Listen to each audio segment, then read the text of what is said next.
হলো? ভীষণ ভীষণ ভীষণ ভালো হয়েছে। ভীষণ মানে দুর্দান্ত একটা অভিজ্ঞতা। আমার মনে হয় না সেটা আমি ভাষায় প্রকাশ করতে পারবো। এটা আমার প্রথম ছবি। একটা টেনশন মনের মধ্যে কাজ করছিল। এত গুণী শিল্পীদের সাথে কাজ করা এবং এত বড় মানুষদের সাথে কাজ করা, যাদের ছবি এত বছর ধরে দেখে এসেছি, তাদের প্রোডাকশন হাউসের পার্ট হয়ে একটা কাজ করা তাদের সাথে।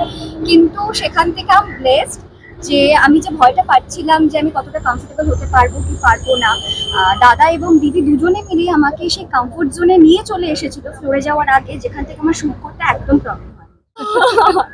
আজকে আমার মনে হয় যে আজকে উইমেন্স ডে, আজকে ফুলপিসি এয়ারপোর্টের র্যাপ আপ পার্টি, এত স্পেশাল একটা দিন, এবং তার সাথে হচ্ছে ইন্ডিয়ার ফাইনাল ম্যাচ। মানে আমি তো ভীষণ এক্সাইটেড আর কি। প্ল্যান করে রেখেছি ইন্ডিয়া জিতবে, জেতার পর আমরা সেলিব্রেট করবো।